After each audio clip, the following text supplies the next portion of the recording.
ഇവക്കിത് എന്തിന്റെ സൂക്കേടാടാ? നാരായണേട്ടന്റെ മോളായിപ്പോയി. അല്ലെങ്കിൽ ഞാൻ കാണുമ്പോഴൊക്കെ എന്നോട് ചോദിക്കും ചന്ദ്രേട്ടന്റെ കാര്യം. സംഗതി കൊള്ളാം, കാണാനും സ്വഭാവവും. പിന്നെ നാരായണേട്ടനെ എതിർപ്പൊന്നും കാണില്ല. നമുക്കൊന്ന് ആലോചിച്ചാലോ? ഞാൻ വല്ല തെറിയും പറയും കേട്ടോ.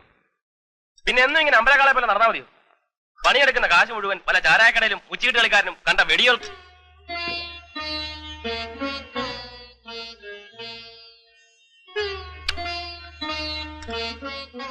വീട്ടിൽ ചെല്ലുമ്പോഴൊക്കെ രമണി എന്നോട് ചോദിക്കും, ചന്ദ്രേട്ടനും വേണ്ടേ നമ്മളെപ്പോലൊരു വീടും ജീവിതവും എന്നൊക്കെ.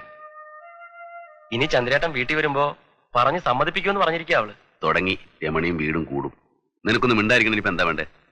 ചന്ദ്രേട്ടൻ ഒരു കുടുംബമായിട്ട് കഴിഞ്ഞു നോക്ക്, അപ്പോഴേ എന്റെ സുഖം അറിയും. എന്റെ തടി ഇവിടെ ആണെങ്കിലും പ്രാണൻ അവളുടെ അടുത്താ. വയസ്സാകുമ്പോഴേ ഈ തടിയും ചുണയൊക്കെ അങ്ങ് മാറും. ആരാ ഇത്തിരി വെള്ളം ചൂടാക്കി തരാനുണ്ടാവുക? അതിന് വയസ്സായെങ്കിലല്ലേ. പിന്നെ ചന്ദ്രു ആർക്കും ഒരു ഭാരവുമില്ല. ആരുടെയെങ്കിലും സഹായം ഇല്ലാതെ ജീവിക്കാൻ പറ്റാത്ത ഗതി വന്നാ അന്ന് അവസാനിപ്പിക്കും. പിന്നെ വലിച്ചു വാരി കുഴിയിലിട്ട് മൂടണം. അതിനുള്ള മണ്ണ് എനിക്കുണ്ട്. പിന്നെന്താ?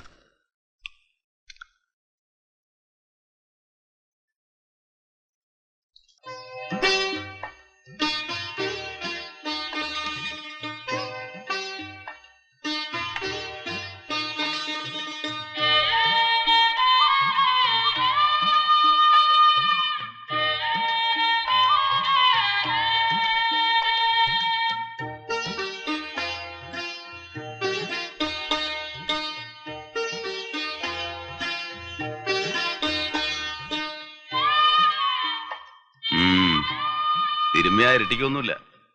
ഇതുകൂടെ ഉണ്ടല്ലോടാ. കഴിവറട മോൻ. ചാവാൻ പോണെന്ന് പറഞ്ഞാൽ 10 പൈസ കൊടുക്കല. വിശന്ന് പൊരിഞ്ഞാൽ ഒരു ചായ കുടിക്കല. കുട്ടി വെച്ചോ, ചാവുമ്പോ കൊണ്ടുപോവാ.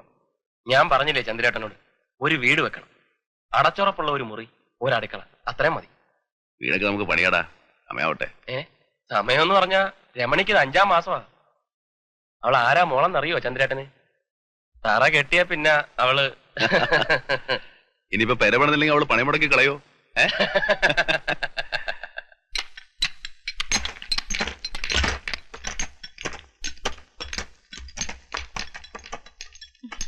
വണ്ടിപ്പണി ഉണ്ടെങ്കിലും ഇല്ലെങ്കിലും രവി 10 രൂപയുടെ കാശ് വേറെ ഉണ്ടാക്കും. ചന്ദ്രേട്ടന്റെ വണ്ടിക്ക് കേടില്ലാത്ത ദിവസമില്ല. വിറ്റ് കളഞ്ഞൂടെയാ മുതല്? വിറ്റിട്ട് എന്ത് ചെയ്യാനാ? അവന്റെ ഈ സ്വഭാവം കൊണ്ട് വേറൊരു വണ്ടിയില് ആരെങ്കിലും പണി കൊടുക്കോ? ചന്ദ്രേട്ടന്റെ സ്വഭാവത്തിന് എന്താ മോശം? ചന്ദ്രേട്ട ഒറ്റത്തടിയാന്നൊന്നും ആരും കരുതണ്ട.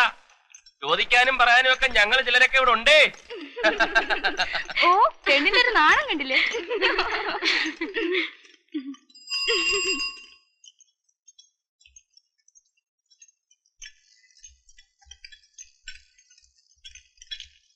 കേക്കരവിക്ക് കത്തുണ്ടോ? ഉണ്ട്.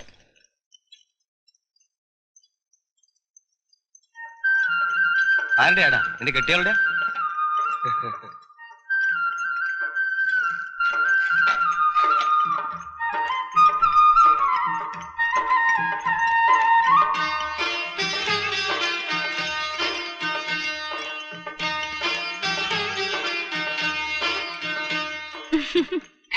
ഈ രവിയുടെ പെണ്ണിന് വേറെ പണിയൊന്നുമില്ലേ?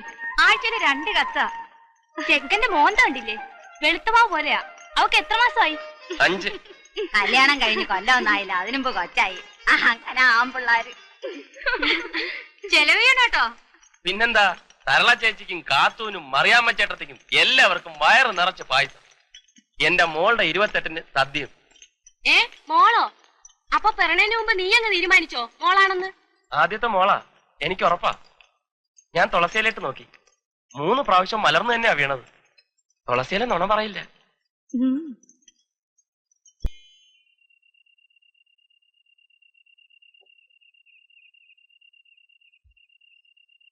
ചന്ദ്രേട്ടൻ ഒന്നും പറഞ്ഞില്ല. ഞാനെന്ത് പറയാനാ? പോയിട്ടുണ്ടെങ്കിൽ വരില്ലേ? 2 ആഴ്ച കഴിഞ്ഞേ വരൂ. അപ്പൊ വണ്ടിയിലാരാ? അത് 2 ആഴ്ചത്തേക്ക് ചന്ദ്രേട്ട ആരെയും വിളിച്ചു നിർത്തണം. പോയാ വീട് പണി കഴിഞ്ഞിട്ടേ തിരിച്ചു വരൂ. ഇനി അതിനുവേണ്ടി ഒരു പോക്ക് വേണ്ടല്ലോ. എനിക്ക് വേണ്ടി ആരും ത്യാഗമൊന്നും ചെയ്യണ്ട. എവിടെ വേണേലും പൊയ്ക്കോ. ചെണ്ടപ്പുറത്ത് കോല് വീഴുന്നെടുത്തോ, ബംഗ്ലാവ് പണിയാനോ, വേറിനോ.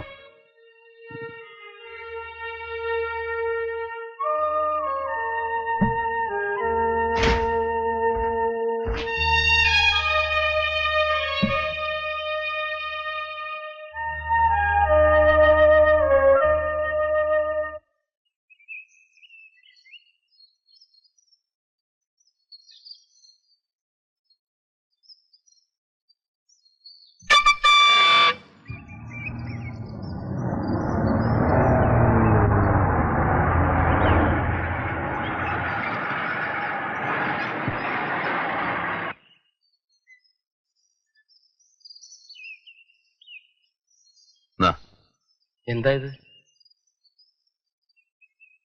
തമിഴന്മാരെ മടയെ കൊണ്ടുവന്നതാ. ഇതിവിടെ വെച്ചോ.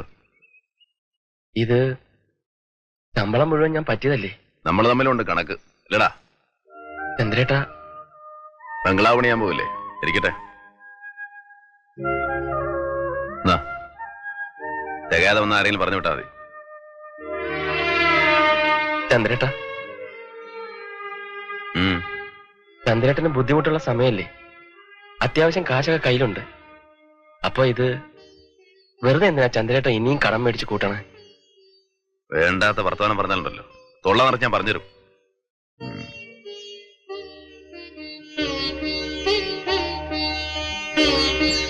കണ്ടടുത്ത് വായി നോക്കി നിൽക്കാണ്ട് പാതിരാക്കി മുമ്പ് വീടെത്താൻ നോക്ക്.